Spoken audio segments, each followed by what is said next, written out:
বাংলাদেশে ইসলামের যে উত্থান হচ্ছে, এটা কিন্তু একটা চিহ্ন আমরা দেখে ফেলেছি। ঢাকা বিশ্ববিদ্যালয়ের নির্বাচন, ডাকসু, এরপরে জাহাঙ্গীরনগরের মতো একটা বামপন্থীদের জায়গা, সেই জাকসু, তারপরে আপনার রাকসু, চাকসু, ইউনিভার্সিটির শিক্ষিত ছেলেরা তারা সবাই বলতেছে যে না, আমরা আগে যা দেখেছি এখন নতুন কিছু দেখতে চাই। ইসলামের পক্ষে তারা জেগে উঠেছে। মেয়েদের হলে ইসলামপন্থীরা সবচেয়ে বেশি ভোট পেয়েছে। এটাই বোঝা যাচ্ছে আগামীর বাংলাদেশ কোরআনের বাংলাদেশ হতে যাচ্ছে। আচ্ছা প্রিয় ভাইয়েরা, ধরেন কিয়ামত পর্যন্ত বাংলাদেশে ইসলাম ক্ষমতায় আসলো না, এতে আল্লাহর কোনো ক্ষতি হইব? কথা বলেন না প্লিজ, আল্লাহর ক্ষতি হইব? ক্ষতি কার? আমরা যারা ইসলামের পক্ষে থাকতে পারি নাই। ক্ষতি কিন্তু আপনার। আল্লাহ আপনাকে হাসরের দিন বলবে, তোমার বাংলাদেশের মতো একটা জায়গায় আমি একজন মুসলিম মায়ের পেটে পাঠাইছিলাম, তোমারে কিন্তু আমি জাপানে পাঠাইলেও পারতাম, পারতাম না? আমেরিকা পাঠাইলেও পারতাম, তুমি সেখানে আজানও শুনতে পাইতা না। এমন অঙ্গরাজ্য আছে 100 কিলোমিটারের ভিতরে কোনো মসজিদ নাই। আমি গত মাসে জাপানে গিয়েছিলাম, 29 তারিখ গেলাম, 30 তারিখ ছিলাম, 1 তারিখ ছিলাম, 2 দিন ছিলাম মাত্র, ছোট্ট একটি ট্যুর ছিল। জাপানে আমি জিজ্ঞাসা করছি মুসলমান কত, আমাদের মুসলিম ভাইদের। বলল মানুষ হলো 12.5 কোটির মতো, মুসলমান আছে মাত্র 3 লাখ থেকে 3.5 লাখ। তাহলে পার্সেন্টেজ কত?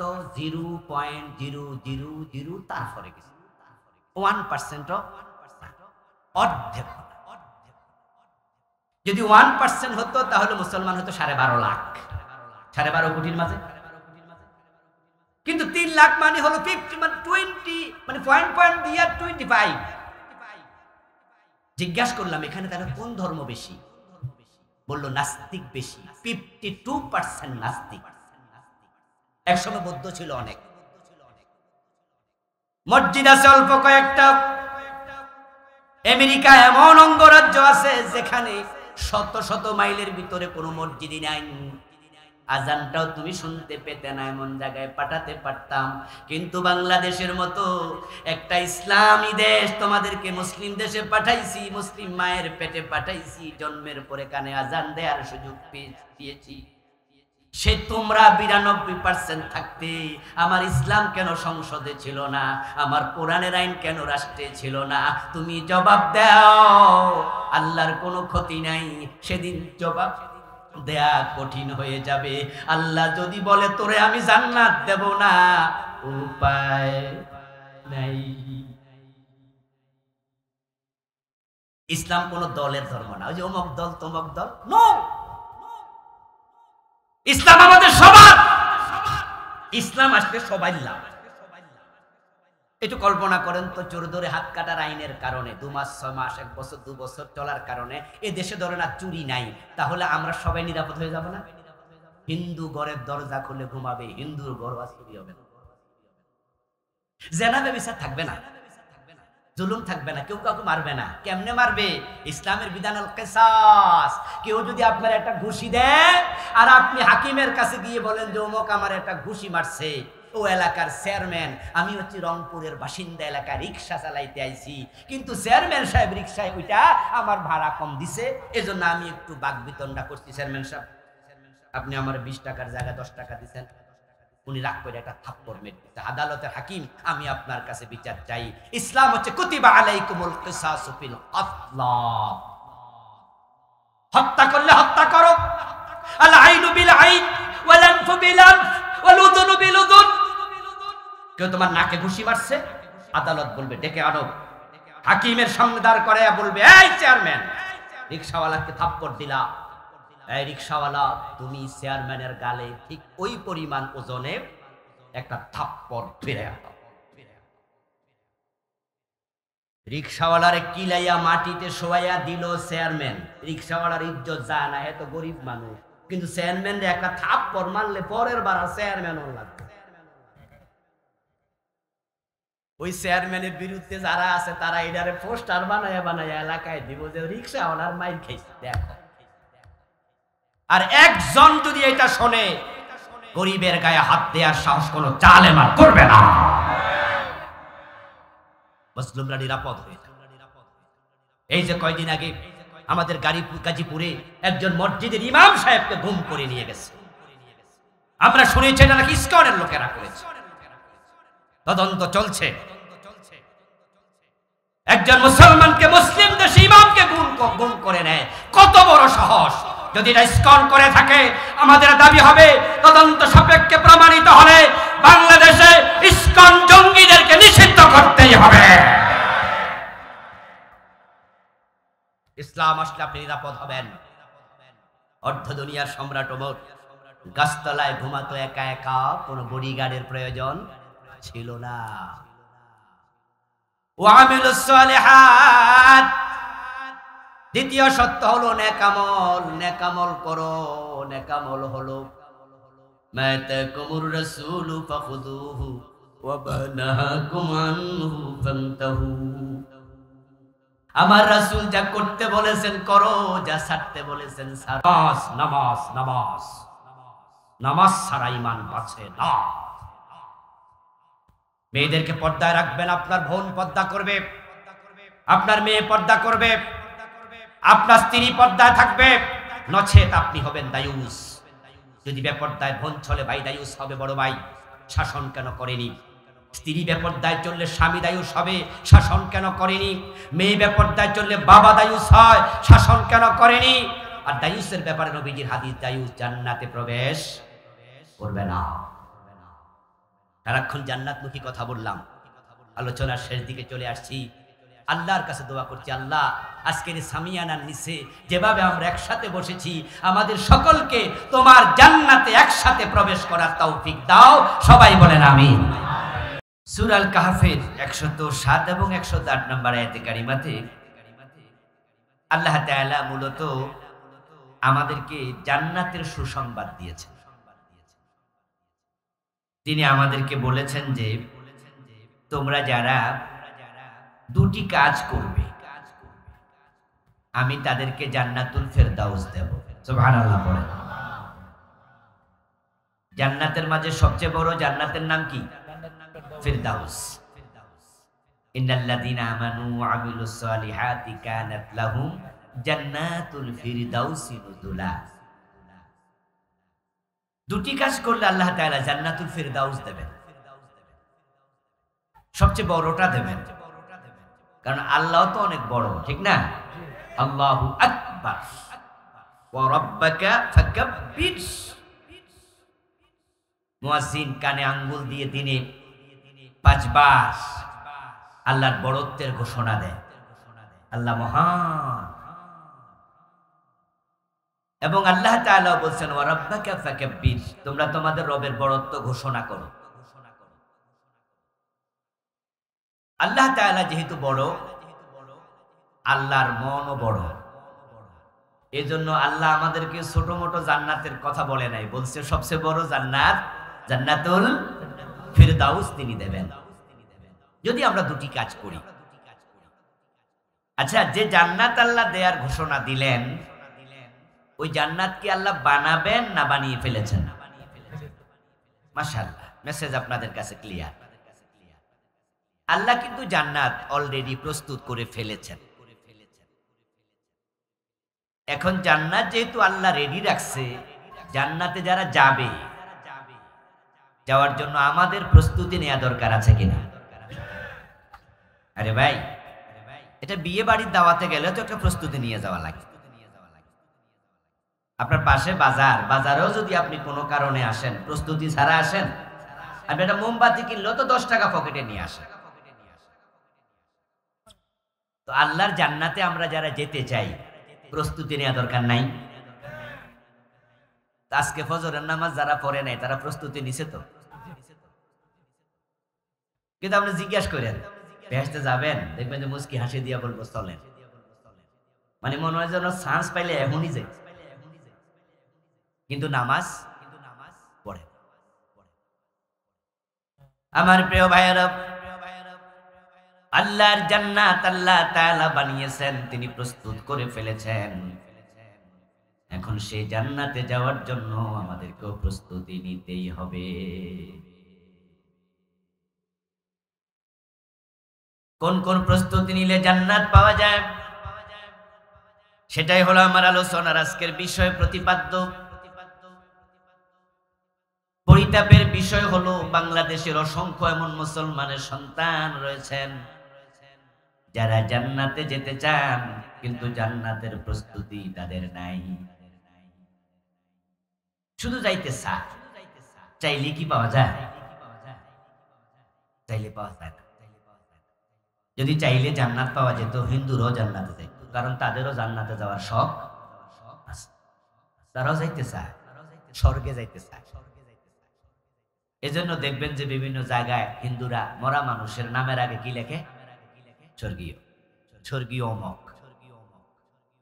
স্বর্গীয় মানে কি স্বর্গে যাবে না অলরেডি গেছে? প্রস্তুতি কি দেখছেন? এটা গেছে আর আমরা যাব। শখ কারে কর?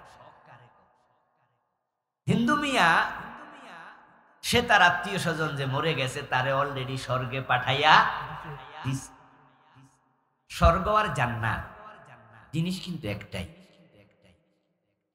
যেমন চোখ আর নয়ন জিনিস কি দুইটা না একটা? নামটা শুধু ভিন্ন, আর জিনিস কিন্তু এক। আরবিতে বলে জান্নাত, ফার্সিতে বলে বেহেশত। জিনিস দুইটা না একটা? একটাই। আমরা বলি আল্লাহ তারে বেহেশত নসিব করো, আপনারা কোন আমিন। আমরা বলি আল্লাহ তারে জান্নাত দাও, আপনারা কি কোন? কোনদিন কইছেন নি হুজুর দুই জিনিস চান কেন?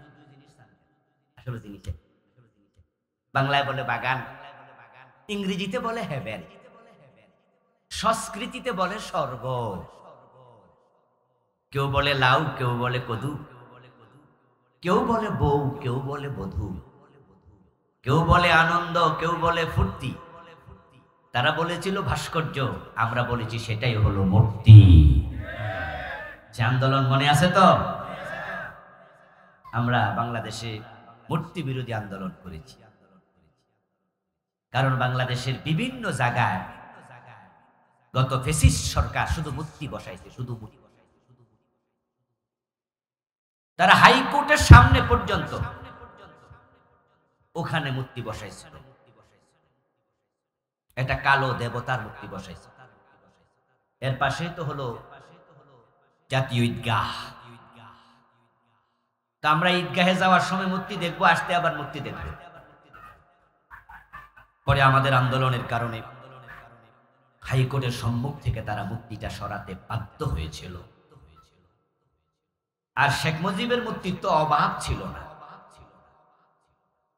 এক একটা 20 মণ 30 মণ ওজনের পাথর পিতল দিয়া বানাইয়া মূর্তি প্রতিস্থাপন তারা করেছে। সর্বশেষ পুস্তকগলায় সবচেয়ে বড় মূর্তিটা বাংলাদেশের, ওখানে বসাবে পিতল দিয়ে বানিয়ে, পৃথিবীর বাহির থেকে কোনো এক দেশ থেকে অর্ডার করে তারা জাহাজে করে নিয়ে আসবে। তখন আমাদের আলেমরা আন্দোলন করলো। মাওলানা মামুনুল হক ভাই তখন চিৎকার দিয়ে বলেছিল এখানে মূর্তি বসালে এটাকে বুড়িগঙ্গায় ফেলা হবে। মনে আসেনি আপনাদের? এই তো আগুন লাগিয়া গেল। শেষ পর্যন্ত উনাকে বউ দিয়া মামলা দিয়া দর্শনের আসামি বানাইয়া জেলে ঢুকাই দিছে। আমার প্রিয় ভাইয়েরা, শব্দের পার্থক্য। মূর্তি যেই কথা, ভাস্কর্য একই কথা। কেউ কেউ চালাকি করে, চালাকি করে তারা শব্দ চেঞ্জ করে হারামকে হালাল বানাতে চায়। চাচা সুদ খাইয়েন না, কয় না বাতিজা সুদ তো অনেক আগে ছাইড়া দিছি, এখন শুধু ইন্টারেস্ট খাই। বাংলায় খায় না, কি দিয়া খায়? ইংলিশে খায়, শব্দ চেঞ্জ করে। এত চালাকি ভালো না। আমরা বলেছিলাম যে মূর্তি বানাইও না। আল্লাহ মুসলমানদেরকে পৃথিবীতে মূর্তি বানাতে পাঠায় নাই, মূর্তি ভাঙতে পাঠাইছে। শাহজালাল রহমতুল্লাহি আলাইহি মূর্তি বানাইছে না ভাঙছে? ইব্রাহিম আলাইহিস সালামের সাথে আমাদের সম্পর্ক আছে। উনি কি লাগে আমাদের? জাতির পিতা। মুসলিম জাতির পিতা কে? ইব্রাহিম আলাইহিস সালাম। জোর কইরা ওরা আমাদেরকে আরেকজনকে দিয়া বলাইতে বাধ্য করছে। জোর কইরা কইতে গত 15 বছরে কইতে বাধ্য করছে, লেখছে। এত ধাক্কা ধাক্কি ভালো না। সম্মান কখনো জোর করে আদায় করার বিষয় না, সম্মান মন থেকে আসতে হয়। ইব্রাহিম আলাইহিস সালাম মূর্তি বানান নাই, তিনি মূর্তি ভেঙেছেন। আমাদের প্রিয় নবী মুহাম্মদুর রাসূলুল্লাহ সাল্লাল্লাহু আলাইহি ওয়াসাল্লাম মক্কা বিজয়ের পর কাবার ভিতরে কাবার বাহিরে 360টা মূর্তি ছিল, এগুলো রেখেছেন না ভেঙেছেন? মুসলিমরা কখনো মূর্তি বানায় না, এটা মুসলিমদের কালচার না। আমরা বলেছি মূর্তি বানাইও না, ওরা বলছে না হুজুর আপনারা বোঝেন না, আমরা ভাস্কর্য বানাইতেছি। ওরা মূর্খকে হাইকোর্ট দেখাইছে। ওরা জোর করে বানাইছে ঠিকই, কিন্তু রেজাল্টটা কি ভালো হয়েছে? জুলাই আন্দোলনের পরে আমরা কি দেখলাম? বড় বড় মূর্তির গলার মাঝে রশি লাগাইয়া টেনে মাটিতে ফেলে দিয়েছে। কিছু কিছু মূর্তি ভাস্কর্যের মাথায় উঠে কেউ কেউ প্রস্রাব করে দিয়েছে। করে নাই? এ মরা মানুষটার এত বেজ্জতি তোমরা কেন করলা? যার মূর্তি তোমরা বানাইছো ওনার প্রতি তো আমাদেরও শ্রদ্ধা আছে, স্বাধীনতার পিছনে ওনার ভূমিকা আছে না? কিন্তু মূর্তি বানাও কেন? মূর্তি তো আমার বাবারটা বানাইলো, আমি সাপোর্ট করব না। আচ্ছা, আপনার বাবার মূর্তি বানায় রাস্তার মাঝখানে রেখে দিলে আপনি খুশি হইবেন? এটা তো শিরক, এটা তো হারাম। এটা তো মানুষ যে কি করতে পারে, নম নম ওসিলাদের শিরক শুরু হয়ে যাবে। মূর্তি বানানো ভালো না। যাই হোক, আমার আলোচনার সাবজেক্ট এটা না, আলোচনার সাবজেক্ট ছিল জান্নাত। আমরা জান্নাতে যেতে চাই না? হিন্দুরাও যেতে চায়, স্বর্গে যেতে চায়, লিখেছে নামের আগে স্বর্গীয়। এবার আপনাদের কাছে একটু জানতে চাইবো, কোন হিন্দু কি জান্নাতে গেছে? স্বর্গে যাবে? সুযোগ আছে? কারণ জান্নাতে যাওয়ার জন্য কিছু প্রস্তুতি নিতে হয়, ওই প্রস্তুতিটা হিন্দুদের নাই। আল্লাহ তাআলা জান্নাত দেবেন, এজন্য তিনি জান্নাত বানাইছেন। খালিদিনা ফিহা লা ইয়াবগুনা আনহা হিওয়ালা। এবং তিনি বলছেন ওই জান্নাতে যে যাবে সে চিরকাল থাকবে, কোনদিন জান্নাত থেকে বের হতে চাইবেও না। চির সুখের জায়গার নাম জান্নাত। আপনারা যারা এই সিংপুরবাসী এলাকার মানুষ, আপনাদের কেউ কেউ খুব কষ্টে আছে। আমি দেখেছি আসতে যে রাস্তার পাশে নদীর পাশে দেখলাম কিছু জায়গায় ব্যারিকেড দেয়া, বস্তা দিয়া। তো যারা আমাকে নৌকা করে আনছিলেন তাদেরকে জিজ্ঞাসা করছিলাম, তারা বললেন যে হুজুর নদী ভাঙ্গন। এই যে একটা প্রাইমারি স্কুল দেখলাম, বললো যে এটা কিন্তু এখানে নদীটা চলে আসছে, এটা আরো অনেক ওদিকে ছিল। ঠিক একইভাবে বাড়িঘর ভেঙে নিয়ে গেছে এমন লোক কি আপনাদের এখানে আছে না? যাদের বাড়িঘর ছিল ভেঙে নিয়ে গেছে। বসত ভিটাটা যাদের চলে যায়, ভাই আগুনে লাগলে পুড়ে যায়, কমপক্ষে ভিটিটা তো থাকে। কিন্তু নদীর ভাঙ্গন এত মারাত্মক, ভিটিটা পর্যন্ত। আচ্ছা, যাদের বাড়িঘর ভেঙে গেছে আবার জায়গা কিনার মতো টাকা সবার কি সমান থাকে? অতটুকুই ভিটি ছিল, এটাই শেষ সম্বল, এটা নদীতে ভেঙে নিয়ে গেল। এই যে আপনি গরিব মানুষ, আপনার থাকার জায়গাটাও নাই, কত কষ্টে আপনি আছেন, অথচ আপনাকে যে আল্লাহ বানাইছে সে আল্লাহ গরিব না ধনী। এ ধনী আল্লাহর বান্দা এত কষ্টে থাকবে, এটা তো আল্লাহ পছন্দ করে না। আল্লাহ তো অনেক ধনী, হুয়াল গানি। এজন্য তিনি যারা দুটা শর্ত মানবে তাদেরকে এমন এক জান্নাত দেবে যে জান্নাতে আর নদী ভাঙ্গন নাই। ওখানে ঢুকলে আগুন আর লাগবে না, ওখানে লস নাই, বরং ওখানে যাওয়ার পরে আপনি এত খুশি হবেন যে আপনি সেদিন পরিতৃপ্ত হয়ে যাবেন। সুবহানাল্লাহ, আপনি আনন্দে সেদিন গদগদ হয়ে যাবেন। তাই দুনিয়ার এই কয়দিন একটু কষ্ট করেন, দুটা শর্ত পূর্ণ করেন, মাত্র দুটি শর্ত। ইন্নাল্লাযীনা আমানু ওয়া আমিলুস সালিহাতি লাহুম জান্নাতুন তাজরি মিন তাহতিহাল আনহার, সূরা বুরুজের 11 নম্বর আয়াত, সূরাল কাহাফের 107, সূরা বুরুজের 111। এভাবে কোরআনের আরো কত আয়াত একই কথা আল্লাহ বারবার বলেছেন, দুটি কাজ করো, করলে আমি তোমাদের জন্য সেই চির সুখের জান্নাত বরাদ্দ দিয়ে দেব। মরার পরে হয়তো জান্নাত, আর জান্নাতে না গেলে আরেকটা জায়গা আছে, সেটার নাম কি? জাহান্নাম। এই দুটা জিনিস যে আছে, এটার ব্যাপারে সকলের কি বিশ্বাস আছে? তো হালকা হালকা না সিরিয়াস? এমন হইতেও পারে নাকি? এরকম নাকি? আমাদের দেশে তো কেউ কেউ এটা কয়। একজন ডাক্তার ছিল, মরে গেছে, নাম বললাম না।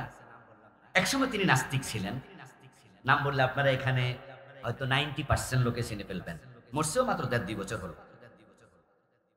একসময় তিনি নাস্তিক ছিলেন, পরে উনি আলহামদুলিল্লাহ কিছুটা আস্তিক হয়েছিলেন, এবং মরার আগে তিনি কায়দা পড়েছেন, কোরআন শিখতে চেয়েছিলেন।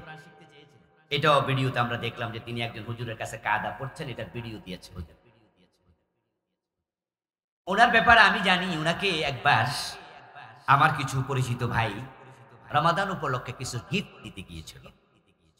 তো যায় নামাজ নিয়েছে, খেজুর নিয়েছে, আতর নিয়েছে, এরপর আরো কিছু উপাদান, কিছু জামা কাপড় ওনার জন্য গিফট দিয়েছে। উনি কোটি কোটি টাকার মালিক, বিশাল এক হাসপাতাল ঢাকাতে সাভারে ওনার বিশাল এক হাসপাতাল উনি দিয়েছেন। উনিও ডাক্তার ছিলেন, তো উনি সবকিছু রাখছে, জায়নামাজটা রাখে নাই। উনি ওদেরকে জায়নামাজটা ফিরে দিয়ে বলছে, আমি তো নামাজ পড়ি না, এটা আমার কাছে রাখতে কোনো লাভও নাই, এজন্য এটা নষ্ট হবে, এটা অন্য কারণে দিয়ে দিতে তোমরা। এই ছিল উনি। তো উনাকে একবার জিজ্ঞাসা করছে সাংবাদিক আখেরাতের ব্যাপারে, আল্লাহর ব্যাপারে। উনি বলছে, হ্যাঁ আল্লাহ থাকলে থাকতেও পারে। এর মানে এক সময় ছিল পুরা নাস্তিক, তখন বলছে আল্লাহ নাই, এই ছিল তারাই ঢোলক। পরবর্তীতে কিছু আস্তিক হয়েছে, এক সাক্ষাৎকারে বলতেছে থাকলে, কথা কয় না কেন সিংপুরের লোকেরা, কি বলছে? থাকলে।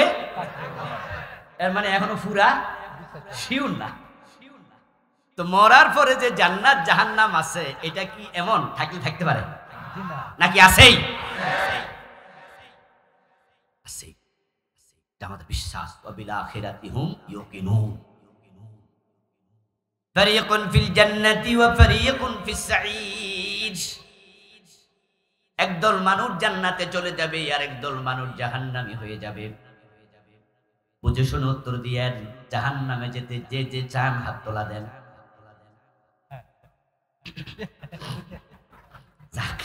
তাহলে জাহান্নামও খালি থাকবো না, বোঝা গেল। আমি ভাবছিলাম সিংপুর এলাকার কেউ জাহান্নামে যাবে না, এই জন্য আগে কইছিলাম বুঝে শুনে উত্তর দিয়েন, ভুলে যেন আবার না উত্তর দেয়। কিন্তু দেখি কিছু লোকের শখ আছে। কি জাহান্নামে যেতে চান? তাহলে হাত তুলছেন, কি হচ্ছে বোঝেন নাই? আচ্ছা বুঝছি। শোনেন, আমরা যাও ওয়াজ করি সব বিশ্বাস করেন না, তাহলে আমাদের কারো কাছে ওহী আসে না। আমরা আলেম, তাই আমাদের সকল কথা সত্য না, আমাদেরও ভুল হয়, আমরা ভুল বলি।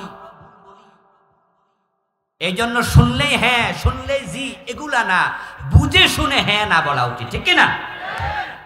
এই যে কে কে জাহান্নামে যাইতেছেন হাত তুলে দেন, তাদের বুঝেনি না। হুজুর কইলে হাত তুলবেন না, না বুঝবেন। এই না বুঝার কারণে কিছু ভণ্ড ফিরে দেশে মুরিদ খুঁজে পায়, কারণ তাদেরকে হক মনে করে, ঠিক কি নয়? কি ভণ্ড ফিরেরও মুরিদ আছে। ও হুজুর কইছে, আর হুজুর কইলে সব কথা ঠিক লাগে। পীর কইছে ওই পায়ে সেজদা দেন, মাইরা দিছে। এটা আকল খাটায় না যে সেজদার মালিক তো আল্লাহ। মুসলমানের মাথা আল্লাহ ছাড়া কারো কাছে না হবে। ধিম ধিম বাজে গণধন্দ বিদা মামা, হাকিবীর শির দেখা নেহি দেখা মামা। এই মামা মানে পাগড়ি, কবি নজরুল সেটাকে আমামা বলেছেন। ইমাম হুসাইন রাদিয়াল্লাহু তাআলা আনহুর আলোচনা সাপেক্ষে তিনি বলেছিলেন মহরম কবিতা, ইমাম হুসাইনের বক্তব্য ছিল, এই ইয়াজিদের বাহিনী কল্লা কেটে নিতে পারবা, কিন্তু পাগড়ি নোয়াতে পারবা না, মাথা নোয়াবো না, কল্লা কেটে নিতে পারবা। মুসলমানের মাথা আল্লাহ ছাড়া কারো কাছে নত হয় না, তো পীরের কাছে কেন নত? পীরও তো একজন মানুষ।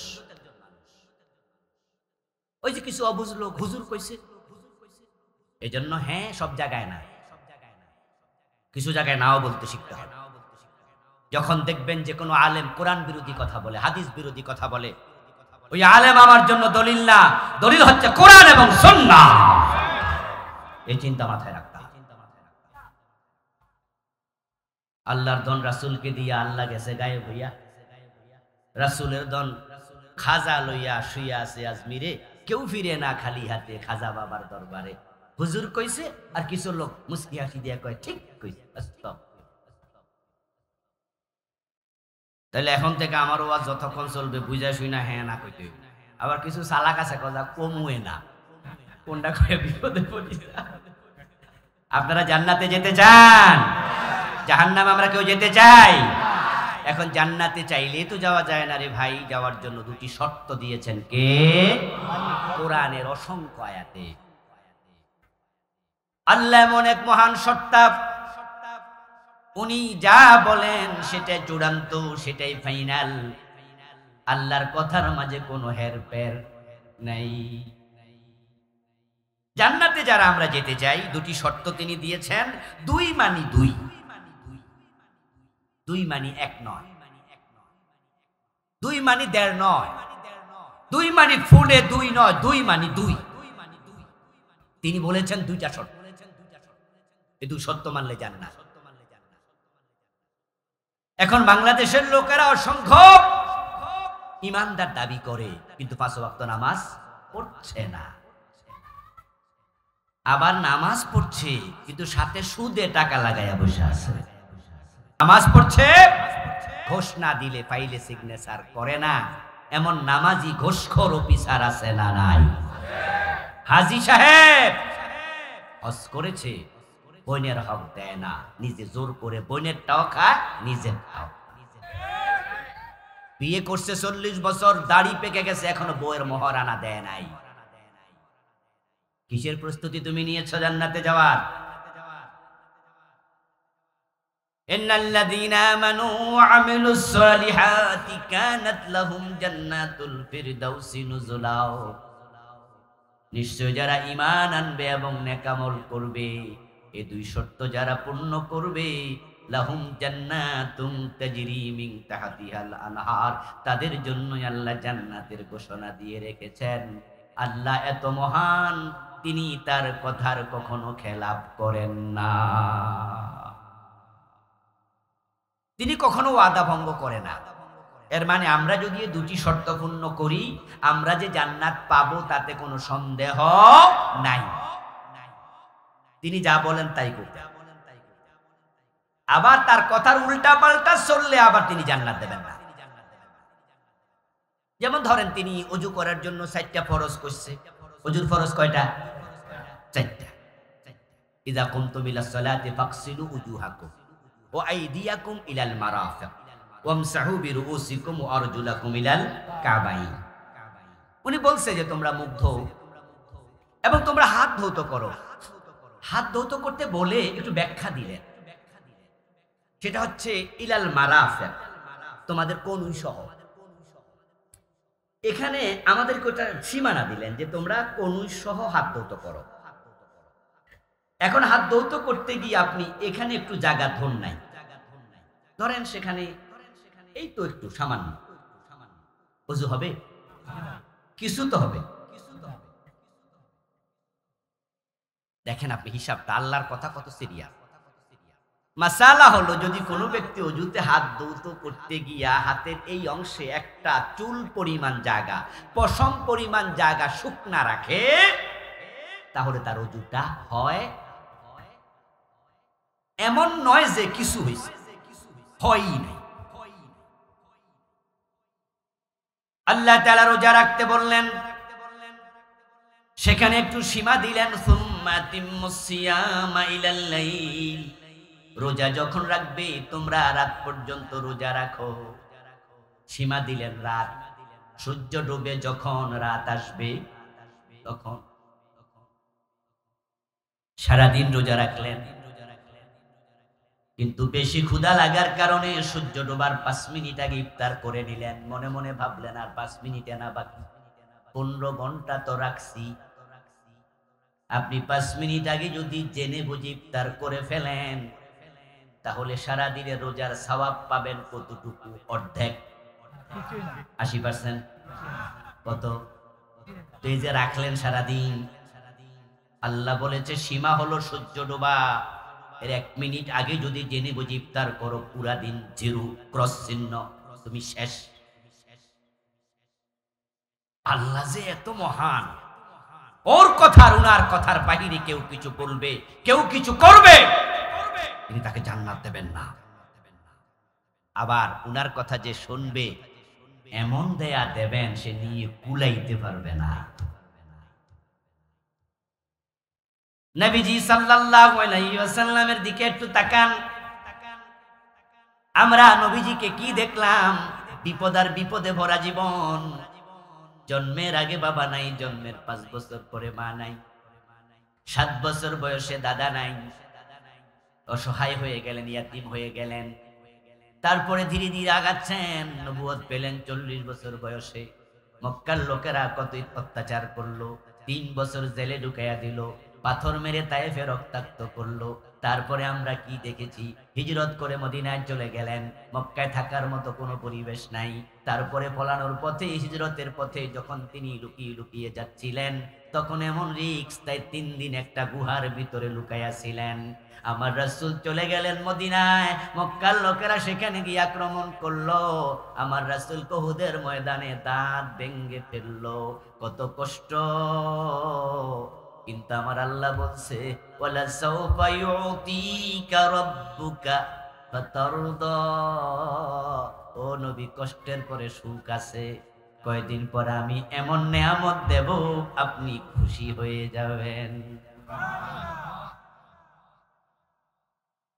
পরে এমন নেয়ামত দিল মদিনার প্রেসিডেন্ট। তারপরে কি হলো? আল্লাহ তাআলা প্রিয় নবীকে ওয়ারাফা'না লাকা যিকরাক বললেন, আপনার নাম আমি আমার নামের পাশে বসাইয়া চিরদিন মানুষের কাছে স্মরণীয় করে রাখবো। সুবহানাল্লাহ। আযানের মাঝে রাসূলের নাম আল্লাহ ঢুকায়। আযান মদিনায় চালু হয়েছে। কোথায়? আর মায়ের অত্যাচার যত বেশি হচ্ছে, সবচেয়ে বেশি হয়েছে কোথায়? মক্কা। মক্কায় কষ্টের জীবন, মদিনা যাওয়ার পরে কিছুদিন কষ্ট ছিল, পরে আল্লাহ এমন নিয়ামত দিলেন, আযানের মাঝে আল্লাহর নামের পরে রাসূলের নাম ঢুকাইয়া দিলেন। আশহাদু আল্লা ইলাহা ইল্লাল্লাহর পরে আছে কি আশহাদু আন্না মুহাম্মাদার রাসূলুল্লাহ। আজকের দিন পর্যন্ত, কিয়ামত পর্যন্ত নবীজির নাম এমন ভাবে স্মরণ হবে, পৃথিবীতে এমন নাম আর দ্বিতীয়টি নাই আল্লাহর পরে। আমার প্রিয় ভাইরা, আল্লাহ তাআলা এত মহান, তার কথা শুনলে তিনি এমন দেন যে দানের আর শেষ নাই। তাই আমরা যদি আল্লাহর 2টি শর্ত পূর্ণ করি, এমন জান্নাত দেবেন যার নিয়ামতের কোনো শেষ নাই। ওয়ালাকুম ফিহা মা তাশতাহি আনফুসুকুম ওয়ালাকুম ফিহা মা তাদউন। এমন জান্নাত আল্লাহ দেবেন যেখানে মনে যা চা তাই পাবেন। মনে যা চাইলেন মনে মনে মুখে প্রকাশ করা লাগবে না, মনেরটা মনে থাকতে আল্লাহ হাজির করে দেবেন। মনেরটা মনে থাকতে হাজির কিভাবে হবে? আপনি তো বলেন নাই, তার উত্তর হচ্ছে মনের খবর আল্লাহ জানেন কিনা।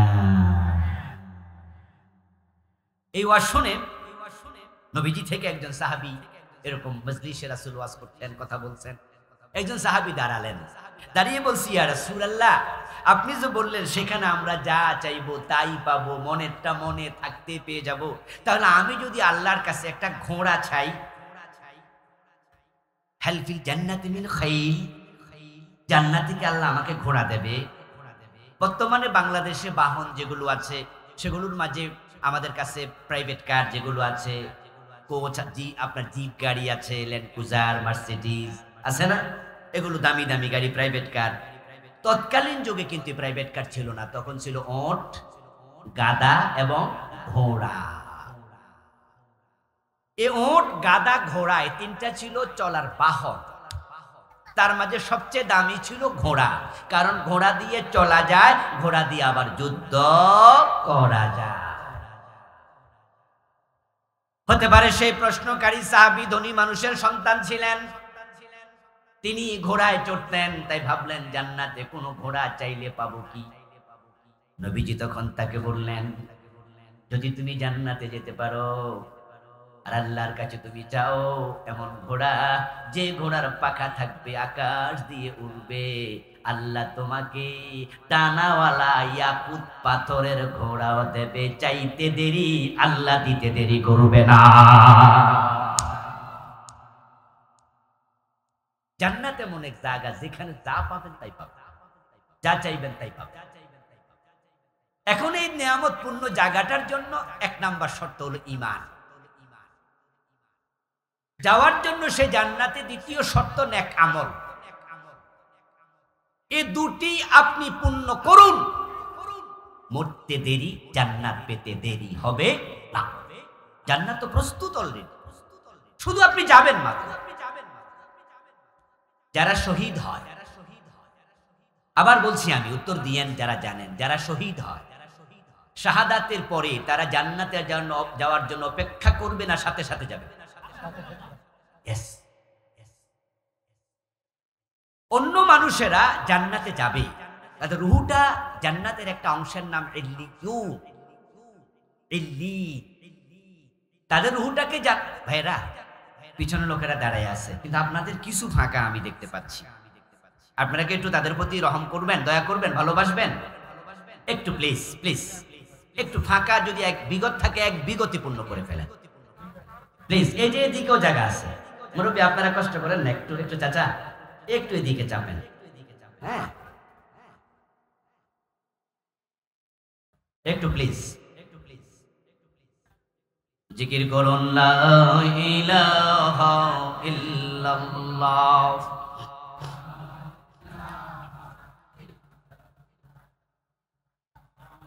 যুবক ভাইরা দাঁড়ায় থাকো না, এবার বসে যাও, সুযোগ কিন্তু বারবার আসে না জীবনে। লা ইলাহা ইল্লাল্লাহ মুহাম্মাদুর রাসূলুল্লাহ। আমরা বলছিলাম জান্নাতে যাওয়ার জন্য প্রথম শর্ত ঈমান, দ্বিতীয় শর্তের নাম নেক আমল।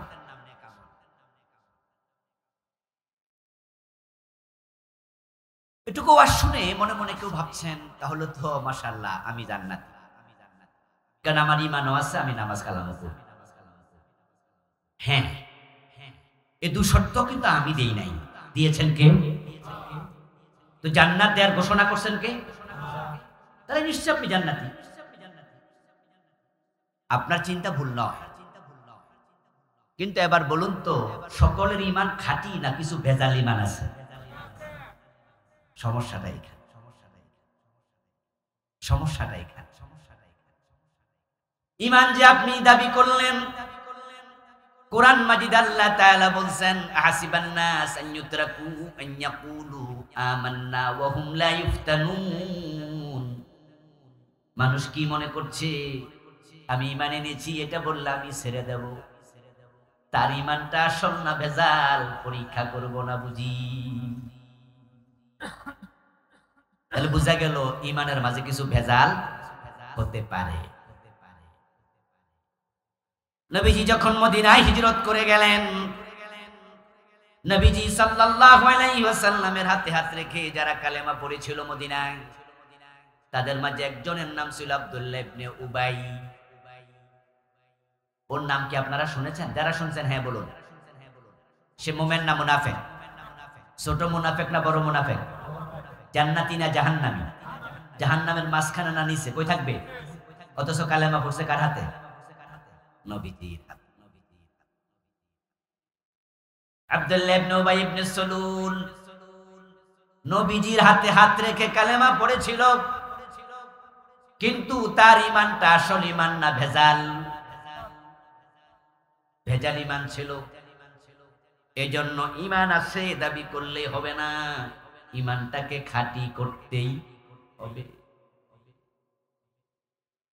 ইমানের দাবিদার তো বাংলাদেশে 92%। এই যে কয়দিন আগে গণশুমারি হলো, জনশুমারি হলো, আগে ছিল এটার নাম আদমশুমারি, কিন্তু গত 2-3 বছর আগেও হয়েছে, এটার নাম দিছে কি? আপনাদের এলাকা হয়েছে না? কিশোরগঞ্জ হয়েছে জনশুমারি। মানে আদম আলাইহিস সালামের নামও সহ্য হয় না, তো আজীবন এটার নাম আছিল কি? আদমশুমারি। আদম সন্তান হিসাবে আদমশুমারি। এবার এটার নাম চেঞ্জ করছে কি? মানে হেরা ইসলাম যে আনে পাইছে হি আনে কাইটা দিছে, চান্স পাইলে কেটা। কত হারামি! এটার নাম জনশুমারি দিতে হবে কেন? আদম আলাইহিস সালামের নামটা মনে হইল তো একজন নবীর নাম, ঠিক কি না? বেশি করে আলাইছিল, সীমা লঙ্ঘন করছিল। করবে না কেন? আপনারা এখানকার ভালো মানুষ, কিশোরগঞ্জের মানুষ তো প্রেসিডেন্টের এলাকার মানুষ। আপনারা ইসলাম বিরোধী মানুষ না, আপনারা ভালো মানুষ। চিন্তায় কিছু ভুল আছে, কর্মে কিছু ভুল আছে, থাকতে পারে মানুষের। কিন্তু গত ফ্যাসিস্ট যে সরকার ছিল, এই প্রেসিডেন্ট যে সরকারে ছিল, অনেক অফিসারকে তারা হিন্দু অফিসার বসাইছিল বিভিন্ন জায়গায়, শুধু হিন্দু হিন্দু হিন্দু। আরে মাদ্রাসা বোর্ডের অফিসারও হিন্দু ছিল, আপনি যাইবেন তো? এবার বলুন তো, হিন্দুরা কি আদম আলাইহিস সালাম নাম নিলে খুশি হইব?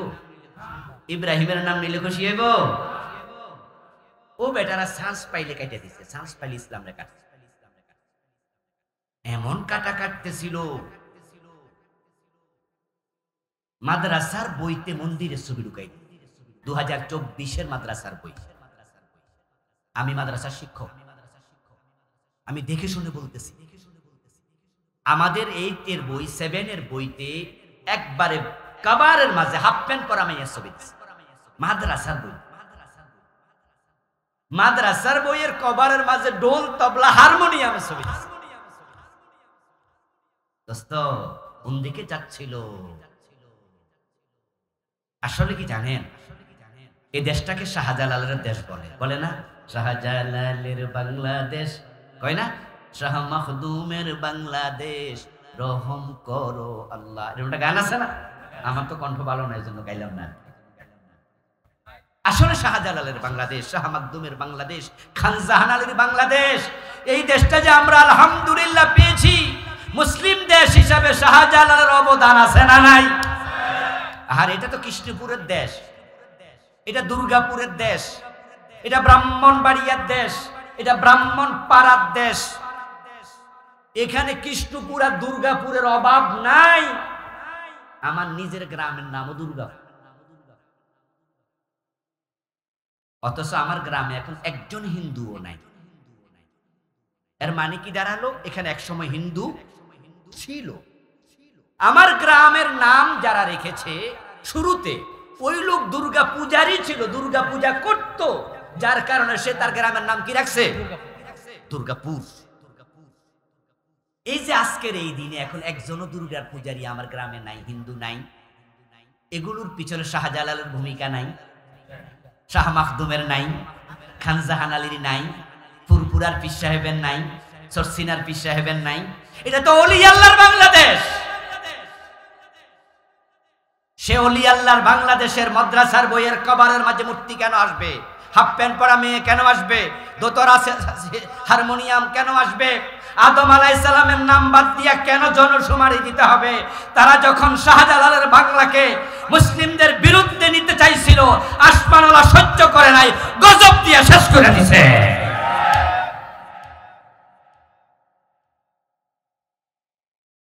জুলাই অভ্যুত্থান হয়েছে, এখন নাম কাম সব শেষ। কারণ আল্লাহর সাথে লাগতে যাইও না। আল্লাহর সাথে লাগতে গেলে আল্লাহ একটা ছোট্ট ধাক্কা দিলে তো শেষ নাকি? ইন্নামা আমরুহু ইযা আরাদা শাইআন আন ইয়াকুলা লাহু কুন ফায়াকুন। শুধু বলে হ হয়ে যায়, হ হয়ে যায়। উনার ক্ষমতা এত বেশি। এই যে গত 2-3 বছর আগে একটা করোনা গেছে না? এই করোনা কি ইয়াতে কিশোরগঞ্জ আইছিল না? বাংলাদেশে কোনো জেলা মনে হয় বাদ পড়ে নাই, মনে হয় আমি ভাবছিলাম আবার নদী টদী মতোই আইতে পারছি না, নৌকাত কইরা চলে আইছে। এই করোনায় পৃথিবীর সবচেয়ে বেশি এফেক্টেড দেশ হচ্ছে আমেরিকা। কোন দেশ? পৃথিবীর সবচেয়ে ক্ষমতাধর দেশ কোনটা? খেয়াল করছেন না আল্লাহর খেলা?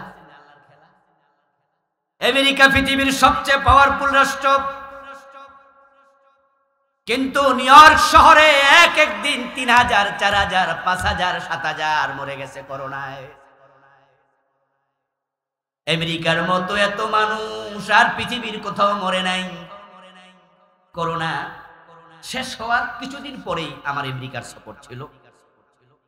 যদি আমি গত আগস্টও গিয়েছি, গত ৩-৪ মাস আগেও গিয়েছিলাম, কনফারেন্স ছিল। করোনা শেষ হওয়ার কিছুদিন পরেই, তখন যাওয়ার সময় করোনার টিকার কার্ড বানাইয়া যেতে হয়েছে। তখন আবার করোনার টিকার কার্ড না থাকলে এয়ারপোর্ট নিত না, আপনার ছাড়তো না। তা আমি নিউ ইয়র্কে প্রোগ্রাম ছিল, পেনসিলভেনিয়া শহর নিউ ইয়র্কের পাশেই। তা আমি আমাদের বাংলাদেশি ভাইদেরকে জিজ্ঞাসা করছিলাম যে করোনার সময় তো সবচেয়ে বেশি এফেক্টেড আপনারা ছিলেন। বলল হ্যাঁ। কেমনে ছিলেন তখন? আমারে বলল, হুজুর লাগাতার কিছুদিন রাস্তায় শিয়াল কুকুর হাঁটতো, আর কেউ নাই। কুকুরও তো এখানে নাই, এত কম। সারা দিন সারা রাত শুধু অ্যাম্বুলেন্সের আওয়াজ, মানুষ মরে আছে, নেয়ার লোক নাই। মনে হচ্ছে ভুতুরে শহর, এই বুঝি কিয়ামতের বিভৎসতা আসতেছে। অথচ করোনা এত ছোট্ট একটা জীবাণু, যেটা খালি চোখে দেখা যায় না। আমেরিকা হলো পৃথিবীর সবচেয়ে পাওয়ারফুল, আর করোনা হলো একটা ছোট রোগ। আল্লাহ এটা দিয়া বুঝাইছে আমেরিকা পারলে মোকাবেলা কর, পারলে ঠেকা। আল্লাহ দয়া করে যদি করোনা তুলে না নিতেন, ঠেকানোর ক্ষমতা কারোই ছিল না। আদমশুমারির কথা বলতেছিলাম, সেখান থেকে তো এখানে আইছি না।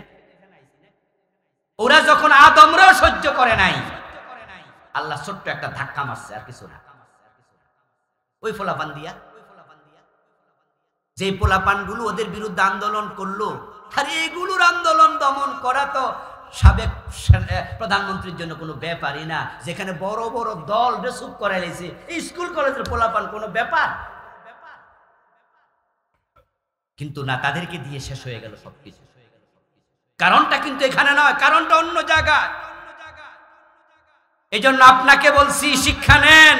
আল্লাহর কোরআন, রাসূলের ইসলামের বিরুদ্ধে কখনো অবস্থান নেবেন না।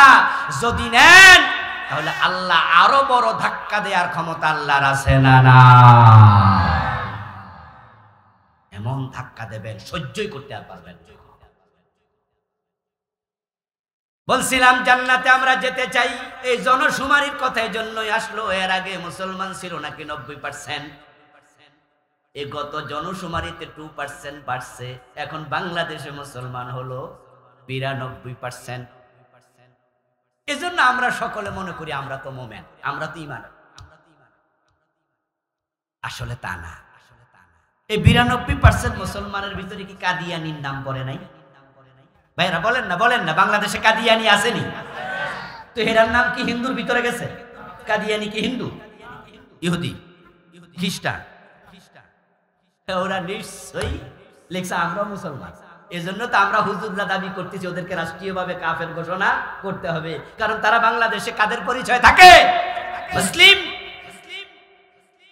বলুন তো, কাদিয়ানিদের মসজিদ নাই, নামাজ পড়ে না, রোজা রাখে না, অথচ তাদের ব্যাপারে হক্কানি আলেমদের ফতুয়া কি? তারা মোমেন না কাফের? কাফের কি জান্নাতে যাবে? ঈমানে তো নাই, জান্নাতে যাবে। ও বন্ধু আমার, তারা নামাজ পড়ছে, রোজা রাখছে, কিন্তু তাদের ঈমান নাই। আমরা সবাই তাদেরকে কাফের ফতুয়া দিচ্ছি। এবার বলুন তো, 5 ওয়াক্ত নামাজ পড়ে, জুমার দিন মসজিদে যায়, ইমামের পিছনে দাঁড়ায় নামাজ পড়ে, অথচ পীরের পায়ে সেজদা দেয়, এমন লোক বাংলাদেশে আছে না নাই?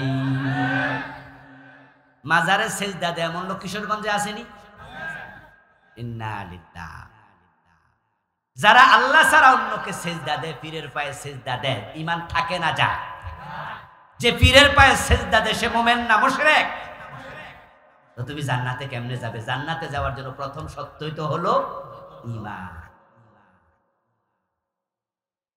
নবীজি সাল্লাল্লাহু আলাইহি ওয়াসাল্লাম বলেছেন, ইয়াতি আলান নাসি জামানুন ইয়াজতামিউনা ফিল মাসাজিদি লাইসা ফীহিম মুমিনুন।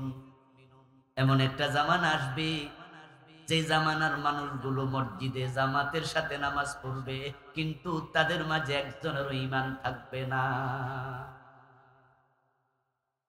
কোরআনে আল্লাহ বলছেন, মা ইউমিনু আকসারুহুম বিল্লাহি ইল্লা ওয়া হুম মুশরিকুন। তাদের অধিকাংশের অবস্থা এমন হবে তারা আল্লাহর উপরে বিশ্বাস রাখবে, এরপরে আবার মুশরিক হয়ে যাবে। বাংলাদেশে জান্নাতে যাওয়ার প্রথম শর্ত ঈমান, এটার খুব অবস্থা খারাপ। ঈমানের দৈন্যতা চলছে। যেমন আমার সামনে আপনারা যারা বসে আছেন, এখানে কিন্তু নামাজি অনেকে আছেন, রোজাওয়ালা অনেকে আছেন, অসংখ্য লোক নামাজি, কিন্তু ঈমানওয়ালা আমরা কয়জন আছি এটা খুঁজে পাওয়া খুব জটিল। এই প্রশ্নের জবাব খুব কঠিন।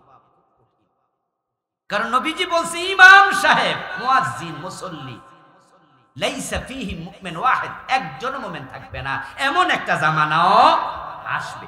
1450 বছর আগে বলছে আসবে, তো এখন কি আসবে না এসে গেছে? আমার মন বলে এসে গেছে। এই যে কাদিয়ানির মসজিদ, ইমামও কাদিয়ানি, মুয়াজ্জিনও কাদিয়ানি, মুসল্লিও কি কাদিয়ানি, তো সেখানে মুমিন কয়জন খুঁজে পাবেন? অথচ 5 ওয়াক্ত নামাজ। প্রিয় ভাই, যারা মাইজবান্ডার শরীফে মুরিদ, মাইজবান্ডারে কি পীরের পায়ে সেজদা হয় না? মাজারে সেজদা দেয় না? আচ্ছা, ওরা কি নামাজ পড়ে না? যারা দেওয়ানবাগের মুরিদ, তাদের এখানে কি মসজিদ নাই? নামাজ পড়ে না, কিন্তু পীরের পায়ে সেজদা দেয় না? যারা আটরশির মুরিদ, আমার 200 সাক্ষী, আমি দেখেছি আটরশিতে পীরের পায়ে সেজদা, মসজিদে মাজারে সেজদা পড়ে আছে দুজন। আমি ঘুরতে গেছিলাম, সেখানে মাগরিব পড়লাম, পরে তারপরে একটু ঘুরতে বেরোইছি, ওখানকার 2-1 ছাত্র সাথে নিয়ে দেখি 2 জন কবরে সেজদা পড়ে আছে অলরেডি। ও প্রিয় ভাই, মসজিদে মসজিদে নামাজ পড়ো, আবার পীরের পায়ে সেজদা দাও, শিরিক। এই জাতীয় শিরিক কি বাংলাদেশে 1-2টা আছে না বেশি আছে? ঈমান বাঁচাতে চাইলে 3টা কাজ করা যাবে না। যারা 3টা কাজ করবে তাদের ঈমান চলে যাবে, কিয়ামতের আগে হিরিক পড়বে ঈমান যাওয়ার। নবীজি বলছেন, তাকুনু বাইনাস সাআতি ফিতানুন কাকিতাইল লাইলিল মুসলিম ইউসবিহু ফীহা আর-রাজুলু মুমিনান ফায়ুমসি কাফিরা ওয়া ইউমসি মুমিনান ফায়ুসবিহু কাফিরা ওয়া ইয়াবিউ আকওয়ামুন দীনাহুম বিআরাদিন মিনাদ দুনিয়া। আমার রাসূল ভবিষ্যৎবাণী করে, কিয়ামতের আগে সূর্য ডুবে গেলে যেমন আধার ধেয়ে আসে, কিয়ামতের আগে দুনিয়ার চারদিক থেকে ফিতনা ধেয়ে আসবে। ওই ফিতনার যুগে মানুষ সকাল বেলায় মুমিন, সন্ধ্যা বেলায় কাফের হবে। মানুষ সকাল বেলায় মুমিন থাকবে, সন্ধ্যা বেলায় কাফের। এমন কথা বলবে যে কথাই মানুষের সে বোঝে না ঈমান থেকে গেছে, কারণ সে কুফরি নিয়ে পড়ে না, শিরিক নিয়ে পড়ে না। এলেম শিখা ফরজ, এলেম আগে না আমল আগে? মাশাআল্লাহ, কথা বলেন, এলেম আগে না আমল আগে? এই জন্য কোরআনের প্রথম আয়াত নাজিল করছে আল্লাহ, ইকরা ইকরা বিসমি রাব্বিকাল্লাযী। ইকরা শব্দের অর্থ কি? পড়লে জানবা, আগে জানো তারপরে মানো। قال رسول الله صلى الله عليه وسلم إن العبد لا يتكلم بالكلمة من سخط الله لا يلقي لها بالا يهبي بها في جهنم। বান্দা তার মুখ দিয়া এমন কথা বলবে যা সিরিয়াসলি বলে নাই, লা ইউলকি লাহা বালা, সে সিরিয়াসলি বুঝে শুনে বলে নাই, হালকা ভাবে বলেছে, কিন্তু কথাটা ছিল কুফরি কালাম। তাই একটা কথার কারণে আল্লাহ তাকে জাহান্নামের মাঝখানে ফেলে দেবে। কুফর কুফর। এই যে কয়দিন আগে আমাদের একজন নেতা টেলিভিশন সাক্ষাৎকারে তিনি বলেছেন যে আমরা শরিয়া আইনে বিশ্বাস করি না। এটা কি আপনারা শুনেছেন কেউ কেউ? আচ্ছা, না শুনলে ভালো, যারা শুনছেন শুনছেন। যিনি বললেন আমরা শরিয়া আইনে বিশ্বাস করি না, এটা কুফরি কালাম। কারণ শরিয়া মানে ইসলাম। আচ্ছা, ইসলামে যদি বিশ্বাস না করে ঈমান আছে না গেছে? হয়তো উনি এটা বোঝেনও নাই, কইলে আরে ভাই শরিয়া মানে হচ্ছে 5 ওয়াক্ত নামাজ, শরিয়া মানে রমাদানের রোজা, শরিয়া মানে চুরি করলে হাত কাটো, শরিয়া মানে মদ পান করো না করলে 80 বেত লাগাতে হবে, শরিয়া মানে জানা করলে 100 বেত রাকাত করতে হবে, বিবাহিত হলে পাথর মারতে হবে, এগুলাই শরিয়া। এখন এদেশে ব্রিটিশরা আইন দিয়ে গেছে, যেমন ইসলামী আইন হচ্ছে আজান হলে দোকান খোলা থাকবে না বন্ধ হবে। ব্রিটিশ আইনে এটা আছে না।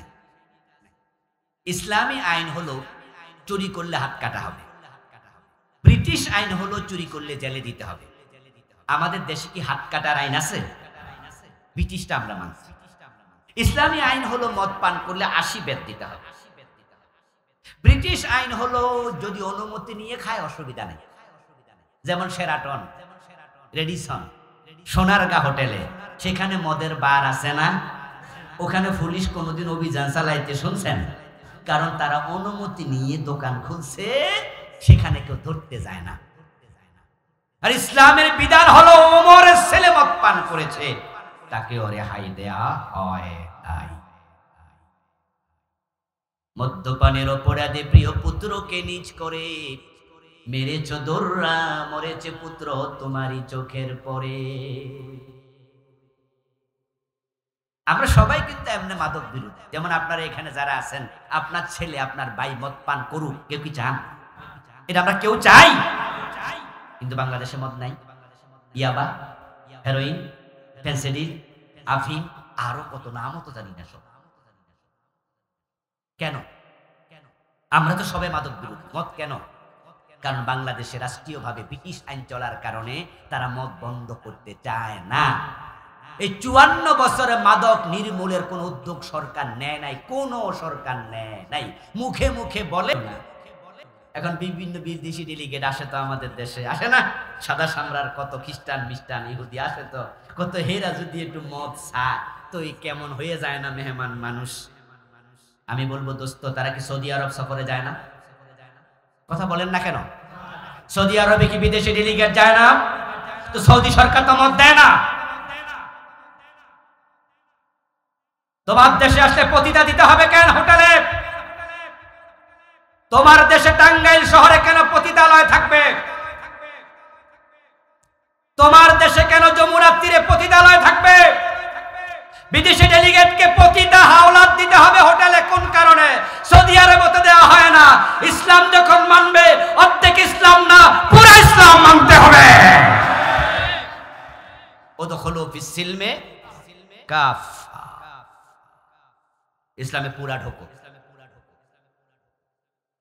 আমার বন্ধু, ঈমান কখন যে হুট করে কাটটা চলে যায় বলা যায় না।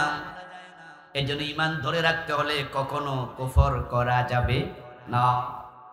কুফর গুলো চিনবেন, শিরক করলে ঈমান থাকে না, শিরিক গুলো চিনবেন।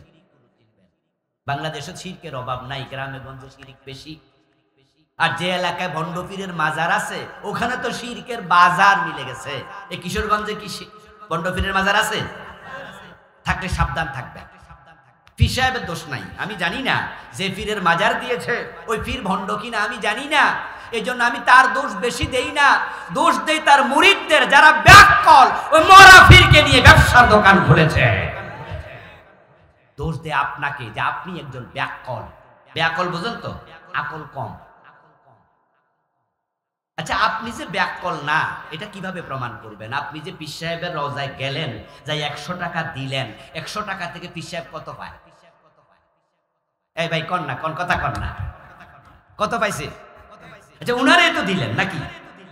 আপনি খরমপুর গেছেন, তো খরমপুর যায় আপনি 100 টাকা দিলেন, আপনি তো কেল্লা সারে দিছেন, তো কেল্লা সা কত পাইছেন? তো এই টাকা কই গেল? কথা বলেন, খাওয়ার লোক আছে না নাই? তো দিলেন কারে, খাইলো কেনা? আপনি তো নিজে বোঝেন যে হুজুর তো 1 টাকা পাইছে না। আচ্ছা, আরেকটা প্রশ্ন করি, এই যে আমি ব্যাককল কইছি, রাগ করেন না কিন্তু, আপনার আকলের ব্যাপারটা গালি দেই না, আমি বুঝালাম। ও দোস্ত, আপনি যে উনাকে দিলেন, মরার পরে দুনিয়ার কোন টাকা মরা হিসাব দরকার আছে? মাটির তলে টাকা চলে? আরে চললে তো ধনীদেরকে আমরা দিয়ে দিতাম। যাদের অ্যাকাউন্টে 1 কোটি 2 কোটি 5 কোটি 50 কোটি টাকা আছে, হেরারে তো আমরা কমপক্ষে একটা লাগেজ বইরা দিতাম না যে ফেরেশতা আইলে কিছু দিয়ে দিয়ে। আচ্ছা, কবরে কোনো টাকা দরকার হয়? তো আপনি সেখানে মানত করছেন কেন? কেন? এরপরে আপনি যা করছেন সেখানে মোমবাতি দিলেন। ও দোস্ত, আপনার পীর সাহেব হুজুর যদি ভালো মানুষ হয়, তাকে নিয়ে আমার প্রশ্ন নয়, তার ব্যাপারে আমি জানি না। কিন্তু আমার প্রশ্ন হলো, তিনি তো ভালো মানুষ আপনি ভাবছেন, এখন যারা ভালো মানুষ তাদের কবর তো জান্নাতের বাগান হয়ে যায়। 3টা প্রশ্নের জবাব দেওয়ার পরে ফেরেশতারা কবরে জান্নাতের পোশাক পরায়, জান্নাতের বিছানা বিছায়া দেয় এবং তাকে যাওয়ার সময় বলে, নামকানউমাতিল আরুস, বাসর ঘরে দুলা যেমন ঘুমায়, জান্নাতের বিছানায় তুমিও ঘুমিয়ে যাও। এক ঘুমে কিয়ামত হয়ে যাবে। তাহলে আপনি যে পীর সাহেব হুজুরের কাছে মোমবাতি জ্বালাইলেন, উনি তো অলরেডি জান্নাতের বিছানা শুয়ে ঘুমাচ্ছে। আচ্ছা, ঘুমের মানুষের কাছে বাতি জ্বালাইলে উপকার হয় না ডিস্টার্ব হয়? তো আপনি বেয়াদবি করতে গেলেন কেন? কি কথা বোঝেন না আমার? তো আমনে বেশি আকল না ব্যাকল? করণটা কিটা বলেন? উনি তো জান্নাতের বিছানায় ঘুমাচ্ছে, তো আপনি মোমবাতি লাগাইতে জান কেন? শুধু মোমবাতি রাতে লাগায় না, দিনও লাগায়, আসরের টাইমে লাগাইতে 1-2টা লাগায় না, ডজন ডজন। ওরে বাবা, লাইন 2টা লাগায়, এমন মাজারও। আচ্ছা, এবার বলুন তো, দিনের বেলায় মোমবাতি জ্বললে কি অপচয় হয় না? অপচয় করা জায়েজ না হারাম? অপচয়কারী কার ভাই? কার ভাই? তো আপনি মাজারে মোমবাতি দিয়ে কার ভাই হইলেন? কোন কামে গেলেন সেখানে? পকেটে টাকা বেশি হয়ে গেছে আপনার? তাহলে ফকিরকে দেন, ফকিরকে দেন। মাজারওয়ালার কাছে চাইতে জান ইমান শেষ। ও দোস্ত, মাজারওয়ালার কাছে আপনি কেন চাইতে যান? মরার পরে তো কিছুই ক্ষমতার থাকে না। আপনি কি তাকায়া দেখেন নাই, হুজুর মরে গেছে, লাশটা খাটের মাঝে পড়ে আছে, নিজের গায়ের জামা খোলার ক্ষমতাও তার আর। গায়ের মাঝে মাসি বসে, মশা বসে, ওই লাশ আর মাসি মশা তাড়াতে পারে না, নিজের গোসল নিজে দিতে পারে না, নিজের কবরে নিজে নামতে পারে না, অন্য মানুষের সাহায্য ছাড়া লাশের কিছু করার নাই। আর আপনি তারে কবরে দিয়ে এবার কোন হুজুর আমার একটা ছেলে দেন, একটা মেয়ে দেন, ব্যাককল কারে কয়? বিষয় বুঝুরও তো মানুষ, আমরা একজন মানুষ। তো উনি যদি আপনার ছেলে দেয়, তা আপনি বাপ হইবেন কেমনে? কি এক ঝামেলা। মরা পীরের কাছে চাইতে চাইতে জিন্দা পীরের কাছে পৌ দিয়ে আসে, এমন ঘটনা। হ্যাঁ, আমেরিকা থেকে আসছে স্বামী স্ত্রী দম্পতি, সন্তান হয় না। এক ভণ্ড পীর জীবিত এসে দোয়ার জন্য আসছে। হুজুর বলছে যে আপনি 1 সপ্তাহ রেখা যান, আমি দোয়া করে দেবো। বউরে 1 সপ্তাহ রেখে গেছে, ঠিকই পরে বাচ্চা হয়েছে। ঘটনা কত খারাপ। পরে পত্রিকায় আসছে, এলাকার লোকেরা পীর সাহেবের বাড়িতে আক্রমণ করছে, এই জাতীয় ঘটনা আরো কিছু ঘটেছে। নিজের বউ দিয়া পীরের পাটি পায়, এমন জালেম আছে না? পর্দার ধার ধারে না, পর্দাই করে। দোস্ত সাবধান। কিছু কিছু ভাই আছে এত অবুঝ, তারা টাকা লইয়া পকেট ভর্তি ঢাকা চলে যায়, বসুন্ধরা শপিং মলে বাবা লিটন দেওয়ান বসে আছে। উনার কাছে কেন যায়? হাতের রেখা দেখা। উনার কাছে কেন যায়? আংটি কিনতে যায়। এবং মালয়েশিয়া ভিসা জমা দেবে, পাসপোর্ট, ভিসার জন্য পাসপোর্ট জমা দেবে। ভিসাটা লাগবে কিনা আগে বাবার কাছে জিজ্ঞাসা করতে যায়, বাবা আপনি বলে দেন পাসপোর্ট জমা দেব, ভিসা লাগবে কি? কারণ তিনি পত্রিকায় লিখেছেন, তিনি অতীত ভবিষ্যৎ ভূতপূর্ব সব জানে। অথচ ভবিষ্যতের এলেম কার আছে? চিৎকার দিয়ে বলুন না, গায়েবের মালিক কে? গায়েবের মালিক কে? সামনের দিন কি হবে কে জানে? তা আপনি কেমনে বললেন যে লিটন দেওয়ান জানে? শিরিক। শিরিক করলে তো ঈমান থাকে না। শিরিক বলা হয় এমন বিষয়কে যাহা শুধু আল্লাহর জন্য খাস, তাতে অন্যকে শামিল এই যে কোরআনে আছে ইনিল হুকমু ইল্লা লিল্লাহ, বাংলা অর্থ হলো আল্লাহ ছাড়া কারো আইন চলবে না। কোরআনে আছে আলা লাহুল খালকু ওয়াল আমর, সাবধান সৃষ্টি যার আইন চলবে শুধুই তার। কথাটা কি আমার না আল্লাহ? সৃষ্টিকার বলেন বলেন প্লিজ কথা বলুন, সৃষ্টিকার। আইন চলবে কার? 54 বছর আল্লাহর আইন চলছে না ব্রিটিশ আইন? এই আইন পাল্টানো দরকার আছে না নাই? আল্লাহ সুযোগ দিয়েছে, এবার সুযোগ দিয়েছে। এবার ইসলাম ওনারা চাইলে হতে পারে আগামীর সংসদ কোরআনের সংসদ হয়ে যাবে। কোরআন কোন দলের না, কোরআন আমাদের সবার। বাংলাদেশ তো 54 বছর আমরা দেখেছি, জাতীয়তাবাদ দেখেছি, ধর্ম নিরপেক্ষতাবাদ দেখেছি, এবার না হয় ইসলাম দেখি। তারা তো আমাদের দেশকে চুরি মুক্ত করতে পারে নাই। কেমনে করবে? কেমনে করবে? তারা তো ব্রিটিশ আইন ফলো করে। ব্রিটিশ আইন তো মানুষের বানানো আইন। ভালো করে শুনুন বন্ধু, আমি আল্লাহর আইনের কথা বলছি। আল্লাহ আমার একানা, আপনারও আল্লাহ। আমি তার কথা বলছি, একটু মেহেরবানি করে মনটা নরম করে শুনুন না। ব্রিটিশ আইন মানুষে বানাইছে, আর মানুষের আইন আর মাকড়সার জাল একরকম। এটা গরিবের জন্য মারাত্মক, ধনীর জন্য কিচ্ছু না। মাকড়সার জাল যেমন মশার মাছিরে ধরতে পারে, টিকটিকি আটকাইতে পারে না। টিকটিকি ছিলেন তো? মাকড়সার জাল বরাবর টিকটিকি দৌড় মারলে কি ধরতে পারেনি? জালে জালে ছিড়া। মানুষের বানানো আইন দুর্বল, আল্লাহর আইন বড় সুন্দর। আচ্ছা, এখানে যারা আছেন আপনারা কেউ কি চুরি ডাকাতির পক্ষের লোক? যারা চুরি করে তারা কি ভালো মানুষ? কিন্তু আমাদের আইনটা কি? চোরকে ধরে জেলে দিয়ে দাও। 6 মাস জেলে থাকলো একজন চোর।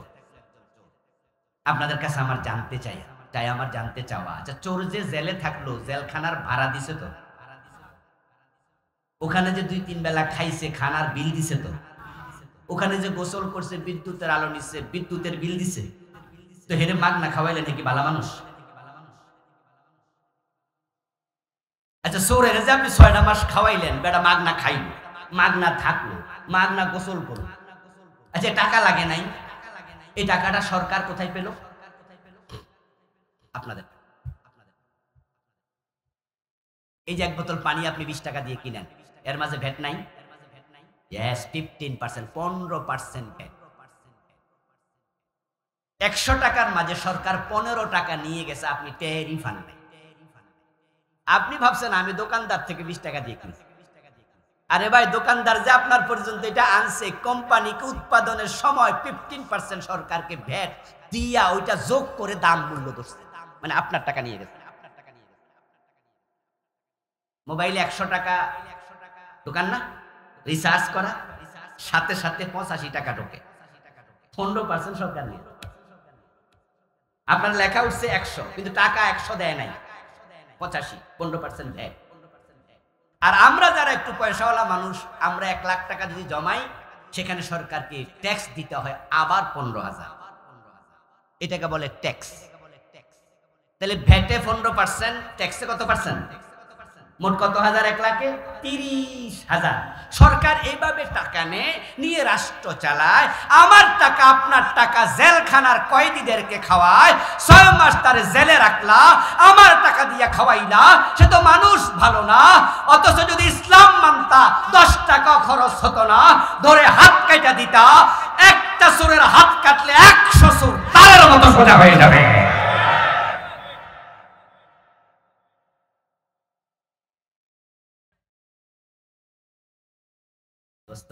ইসলাম কত সুন্দর। আরে ভাই, যেটা দিয়া কোপ দিয়া হাত কাটে, ওটা কি প্রতি চোরের জন্য আলাদা একটা কিনা লাগবে? দরকার আছে নি কোনো? একটা কিনা লাও, 2-3 হাজারের হাত কাটবা। আমি বলি এত জনের হাত কাটা লাগবে না রে ভাই। ইসলাম বড় সুন্দর। যদি হাত কাটার আইন 6 মাস চালু থাকে আর 200-400 হাত কাটে, এমনি সুরেরা চুরি ছেড়ে দিয়ে ঠান্ডা পানি খাইতে বাধ্য হবে। হেলার নাম বাবাজি। মায়ের উপর ওষুধ নাই, মায়ের পাগল পর্যন্ত সোজা হইয়া থাকে। কিন্তু আমরা কি করলাম? ইসলামের সুন্দর আইনটা আমরা নিলাম না। না নেওয়ার কারণে দেশের টাকা এখন কানাডায় যায়, সেখানে বাড়ি বানায়, বেগম পাড়া বানায়। যে যত বড় শিক্ষিত, যে যত বড় ক্ষমতাওয়ালা, তার চুরি হয় তত বেশি। এলাকার ছোট গরিব চোর নারকেল চুরি করে, মানুষের গরু ছাগল চুরি করে, মসজিদের জুতা চুরি করে, কারণ সে কম শিক্ষিত। আর যারা MA পাস BA পাস তাই জুলাইয়া বড় সুখ গায়ে দিয়া সরকারি অফিসে বসে কাজ করে, ওরা কলমের একটা খোঁচায় 100-200 কোটি টাকা চুরি করে। আপনাদের জেগে উঠতে হবে ইসলামের পক্ষে, কোরআনের পক্ষে। কারণ আমরা যারা মানুষ, গ্রাম্য মানুষ, আমরা যারা উচ্চ মধ্যবিত্ত নিম্নবিত্ত, আমরাই সবচেয়ে বেশি মাজলুম। আমাদের টাকাগুলো তারা চুরি করে নিয়ে যাচ্ছে। ইসলাম কত সুন্দর, ইসলাম কত সুন্দর। এখন সেই সৌন্দর্যের দিন আসছে। বাংলাদেশে ইসলামের যে উত্থান হচ্ছে, এটা কিন্তু একটা চিহ্ন আমরা দেখে ফেলেছি। ঢাকা বিশ্ববিদ্যালয়ের নির্বাচন, ডাকসু, এরপরে জাহাঙ্গীরনগরের মতো একটা বামপন্থীদের জায়গা, সেই জাকসু, তারপরে আপনার রাকসু, চাকসু, ইউনিভার্সিটির শিক্ষিত ছেলেরা তারা সবাই বলতেছে যে না, আমরা আগে যা দেখেছি এখন নতুন কিছু দেখতে চাই। ইসলামের পক্ষে তারা জেগে উঠেছে। মেয়েদের হলে ইসলামপন্থীরা সবচেয়ে বেশি ভোট পেয়েছে। এটাই বোঝা যাচ্ছে আগামীর বাংলাদেশ কোরআনের বাংলাদেশ হতে যাচ্ছে।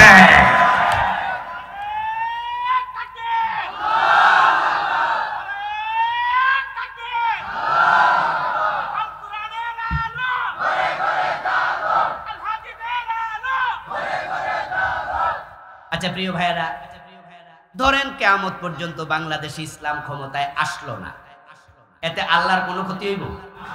কথা বলেন না প্লিজ। আল্লাহর ক্ষতি হইব? ক্ষতি কার?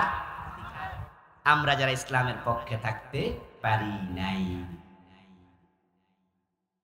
ক্ষতি কিন্তু আপনার।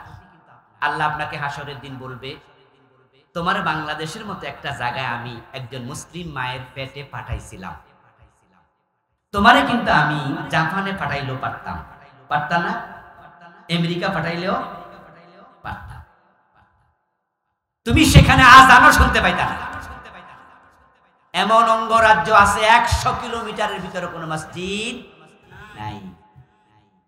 আমি গত মাসে জাপানে গিয়েছিলাম, 29 তারিখ গেলাম, 30 তারিখ ছিলাম, 1 তারিখ ছিলাম, 2 দিন ছিলাম মাত্র, ছোট্ট একটি ট্যুর ছিল। জাপানে আমি জিজ্ঞাসা করছি মুসলমান কত, আমাদের মুসলিম ভাইদের। বলল মানুষ হলো 12.5 কোটির মতো, মুসলমান আছে মাত্র 3 লাখ থেকে 3.5 লাখ।